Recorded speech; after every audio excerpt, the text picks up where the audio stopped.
ನಾವು ಸಾಲಿಗೆ ಗಿಡ ಕೊಡೋ ಟೈಮ್ದಾಗ ಒಂದು 50-60 ಗಿಡ ಪೆರುಗಿಡ ಉಳಿದಿದ್ದು ಕೊಟ್ಟಿದ್ದೀವಿ. ಆಮೇಲೆ ಮತ್ತೆ ಯಾವುದೋ ಕಾರಣಗಳಿಂದ ಸಾಲಿಗೆ ಕೊಡಕ್ಕೆ ಆಗಲಿಲ್ಲ. ಹಂಗಂತ ಹೇಳಿ ಅವ್ನೇನು ಮಾಡಿದ್ವು, ಹಂಗೂ ಶ್ರೀಗಂಧ ಗಿಡದಾಗಂತೂ ಗಿಡ ಹಚ್ಬೇಕಾಗಿತ್ತ. ಅದ ಕಾರಣಕ್ಕೆ ಶ್ರೀಗಂಧ ಗಿಡದಾಗ ಮಿಡಲ್ಲಾಗಿ ಒಂದೊಂದು ಗಿಡ ಪೆರುಗಿಡ ಹಚ್ಚಿದ್ದೀವಿ. ಈಗ ನೋಡ್ರಿ 2 ವರ್ಷದಾಗ ಹೋದ ವರ್ಷನೂ ಕಾಯಿ ಬಿಟ್ಟಿತ್ತ.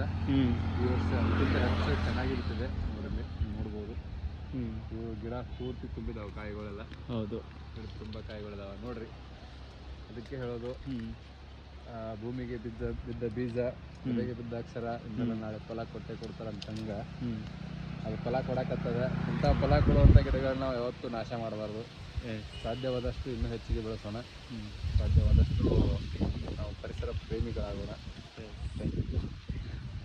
ಇಲ್ಲಿ ನೀವು ನೋಡ್ಬೋದು, ಇಲ್ಲಿ ಬಂದು ಪಕ್ಷಿ ಕೂಡ ಇಲ್ಲಿ ಪಕ್ಷಿಗಳಿಗೆ ಆಗ್ತಾವು. ಇಲ್ಲಿ ನೋಡ್ಲಾ, ಎಷ್ಟು ನೋಡ್ಲಾ, ಇಲ್ಲಿ 1 2 3 ಆ್ಯಕ್ಚುಲಿ ನಾವು ನಮಗೆ ಇಲ್ಲಿ ನೋಡಲ್ಲ. ಹೌದಾ, ಇಲ್ಲ ಇಲ್ಲಿ ಎಷ್ಟು ನಾವು ಅಲ್ಲಿ ವಿಡಿಯೋ ಮಾಡಿ ಇಲ್ಲಿ ಎಷ್ಟು ನಾವು ಹಕ್ಕಿಗಳ ಬಂದು ಗಿಡ ತಿಂದು ಏನದು ಕಾಯಿ ತಿಂದು ಹೋಗಿರ್ತಾವಲ್ಲ, ಅವ್ನ ಯಾವತ್ತೂ ನಾವು ತೆಗಿಯಂಗಿಲ್ಲ ಕಾಯಿ.